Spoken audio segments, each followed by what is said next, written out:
রাজ্যে পালাবদল হয়েছে। রাজনীতির ময়দানে বারবার উচ্চারিত হয়েছে একটি বার্তা, ভয় আউট ভরসা ইন। সেই বার্তাকেই সামনে রেখে রাজ্যে ক্ষমতায় আসার পর একের পর এক পদক্ষেপ নিয়ে চলেছে বিজেপি। দুর্নীতির বিরুদ্ধে কঠোর অবস্থান নেওয়ার প্রতিশ্রুতি দিয়ে যে রাজনৈতিক লড়াইয়ের সূচনা হয়েছিল, এবার সেই বার্তারই বাস্তব প্রতিফলন দেখা গেল দলের অন্দরেই। অভিযোগ উঠতেই অপেক্ষা নয়, দ্রুত পদক্ষেপ। আর সেই পদক্ষেপ ঘিরেই এখন জোর চর্চা রাজনৈতিক মহলে। কারণ অভিযোগের তীর এবার বিরোধী শিবিরের দিকে নয়, দলেরই এক নবাগত নেতার বিরুদ্ধে। আজ তাক বাংলার খবর প্রকাশ্যে আসতেই নড়ে চড়ে বসে বিজেপি নেতৃত্ব। খুদে পড়ুয়াদের মুখের খাবার বন্ধ করে দেওয়ার হুমকির অভিযোগ সামনে আসতেই শুরু হয় দলীয় তৎপরতা। শেষ পর্যন্ত অভিযুক্ত বিজেপি নেতার বিরুদ্ধে কড়া সিদ্ধান্ত নিয়ে স্পষ্ট বার্তা দিল বিজেপি। কোনো অভিযোগকেই হালকাভাবে দেখা হবে না।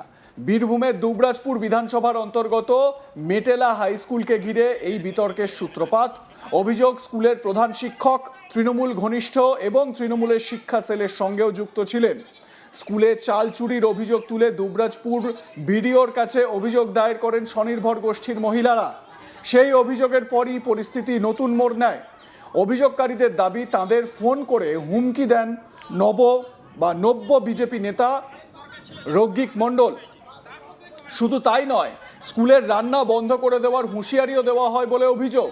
অর্থাৎ খুদে পড়ুয়াদের মিড ডে মিলের খাবার বন্ধ হয়ে যাওয়ার আশঙ্কার কথা উঠেও আসে অভিযোগে।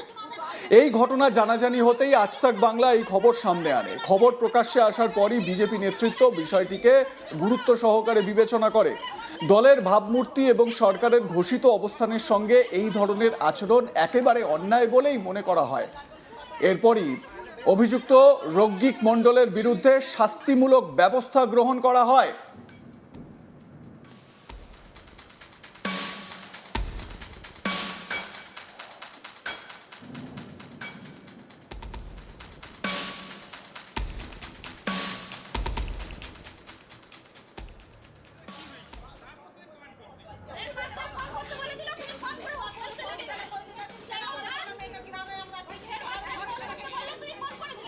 নব্য বিজেপি নেতা, যার নাম রঞ্জিত মণ্ডল বা রৌগিক বলেও জানতে পারা যাচ্ছে, তো এই ব্যক্তি বাচ্চাদের মিড ডে মিল নিয়েও তার নাকি নানান রকমের সেখানে ষড়যন্ত্র চলতো।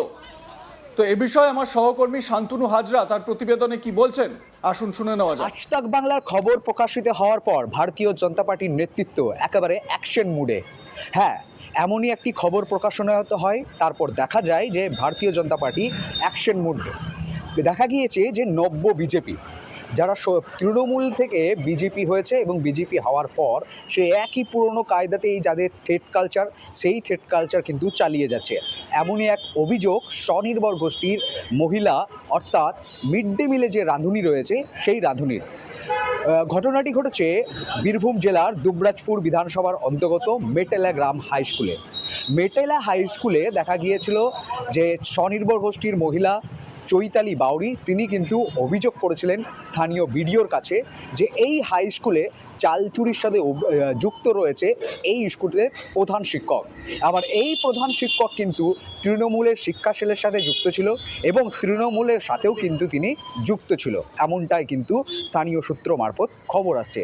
তবে চৈতালি বাউরি স্বনির্ভর গোষ্ঠীর মহিলা যখন উনি বিডিওর কাছে অভিযোগ করেছেন, তার পরবর্তীতে তাকে ফোন করে রঞ্জিত মণ্ডল, নব্য বিজেপি নেতা, তাকে কিন্তু ধমক হুঁশিয়ারি দেয় এবং সাথে সাথে তিনি স্পষ্ট হুঁশিয়ারি দিয়েছেন যে মেটেলা হাই স্কুলে যে রান্না, সেই রান্না বন্ধ করে দেবে। এক কথা বলা যেতেই পারে, খুদে পড়ুয়াদের মুখের খাবার বন্ধ করার হুঁশিয়ারি হুমকি দিয়েছে। আর তারপরেই কিন্তু এই চৈতালি বাউরি সরাসরি থেমে থাকেনি, তিনি কিন্তু রীতিমতো আরও অন্যান্য স্বনির্ভর গোষ্ঠীর মহিলাদের জানান, এলাকার স্থানীয় বাসিন্দাদের জানান, সাথে সাথে এই অভিভাবকদের জানায়। সঙ্গে চৈতালি বাউরির সাথে সাথে অভিভাবকেরা এবং অন্যান্য যে গ্রামের যে স্থানীয় বাসিন্দারা রয়েছে, তারা কিন্তু রঞ্জিত মণ্ডলের বাউরির বাড়িতে পৌঁছে যায়। সেখানে কিন্তু বিক্ষোভ প্রদর্শন করে এবং সেই বিক্ষোভ প্রদর্শন এবং আজ তাকের খবর যখন প্রকাশিত হয়, আর এই খবর প্রকাশিত হওয়ার পর ভারতীয় জনতা পার্টি একেবারে ফুল অ্যাকশন নেন।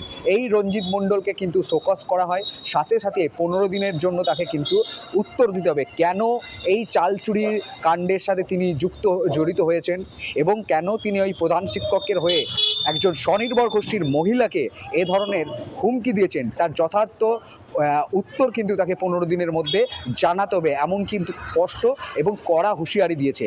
তারপর থেকেই রাজনৈতিক মহলে কিন্তু চাপানোতর সৃষ্টি হয়েছে।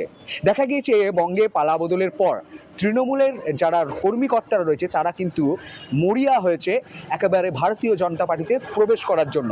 সাথে সাথে ভারতীয় জনতা পার্টিতে আসার জন্য তারা বিভিন্নভাবে বিভিন্ন রাজনৈতিক দল থেকে তৃণমূল থেকে এসে তারা বিভিন্নভাবে কিন্তু ভারতীয় জনতা পার্টির নেতা কর্মীদেরকে একেবারে অর্থের প্রলোভন দিচ্ছেন। সাথে সাথে দেখা যাচ্ছে আরও অভিযোগ উঠে আসছে স্থানীয় মারফত, তারা যখন বিজেপি থেকে সরাসরি প্রবেশ করতে পারছে না, তারা কিন্তু আবার আরএসএসের নাম ভাঙিয়ে নানান হিন্দু সংগঠন, যে হিন্দু সংগঠনগুলি তারা বলছে যে আরএসএস দ্বারা নিয়ন্ত্রিত, তারা পুরনো আরএসএসের কর্মী, কিন্তু যখন জেলার আরএসএস নেতৃত্ব বা বোলপুরের আরএসএস নেতৃত্ব বা দুবরাজপুরের আরএসএস নেতৃত্বদের সাথে যখন কথা বলা হচ্ছে, তখন কিন্তু তারা এই ব্যক্তিবর্গদেরকে চেনেন না বলেই কিন্তু স্পষ্ট জানিয়ে দিচ্ছেন। এক কথা বলা যেতেই পারে যে এই মুহূর্তে বিজেপিতে প্রবেশ করার জন্য হিন্দুত্ববাদী সংগঠনগুলোকে নাম লেখাচ্ছে এবং সেই ছবি প্রকাশ করার পর তারা বিজেপিতে যাওয়ার একটা প্রচেষ্টা চালাচ্ছে।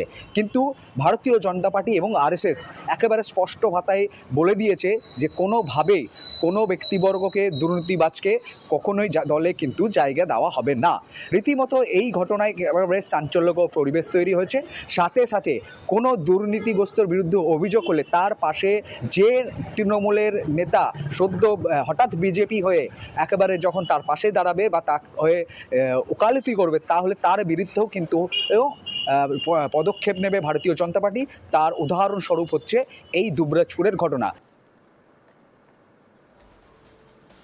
দলীয় সূত্রে খবর, অভিযুক্ত নেতাকে সাসপেন্ড করা হয়েছে, পাশাপাশি তাকে 15 দিনের মধ্যে লিখিতভাবে জবাব দেওয়ার নির্দেশও দেওয়া হয়েছে। কেন তার বিরুদ্ধে কঠোর ব্যবস্থা নেওয়া হবে না সেই বিষয়ে ব্যাখ্যা চাওয়া হয়েছে। বিজেপির এই পদক্ষেপ রাজনৈতিক মহলে তাৎপর্যপূর্ণ বলেই মনে করা হচ্ছে, কারণ ক্ষমতায় আসার পর দুর্নীতির বিরুদ্ধে জিরো টলারেন্স নীতির কথা বারবার তুলে ধরেছে দল। রাজ্য বিধানসভাতেও মুখ্যমন্ত্রী শুভেন্দু অধিকারী এই জিরো টলারেন্স নীতি নিয়েই চলার কথা বারবার করে জানিয়েছেন বা ঘোষণা করেছেন। এবার নিজের দলকে বা দলীয় নেতাকে সেই জিরো টলারেন্স নীতির আওতায় এনে সেই বার্তাটাই এবারে খাতায় কলমে একেবারে স্বীকৃতভাবে করার চেষ্টা করা হলো। কথায় আছে না, আপনি আচরি ধর্ম, তো সেই আপনি আচরি ধর্ম পালন করছে বিজেপি। যদিও এই মুহূর্তে বিজেপি ক্ষমতায় আসার পর থেকে সবাই এখন বিজেপিতে যোগদান করতে চাইছে, বিজেপিতে যোগের একটা হিড়িক পড়েছে। বিশেষ করে একেবারে এই যে গ্রাসরুট লেভেলে তো এইরকম গ্রাসরুট লেভেলে তো এইরকমই হচ্ছে। তো সার্বিকভাবে বলা যেতে পারে বিজেপি একটা দৃষ্টান্ত স্থাপন করলো এই অ্যাকশন নেওয়ার ফলে। আপনাদের মতামত কি জানাতে ভুলবেন না। দেখতে থাকুন আজ তাক বাংলা, সাবস্ক্রাইব করুন ইউটিউব চ্যানেলটি।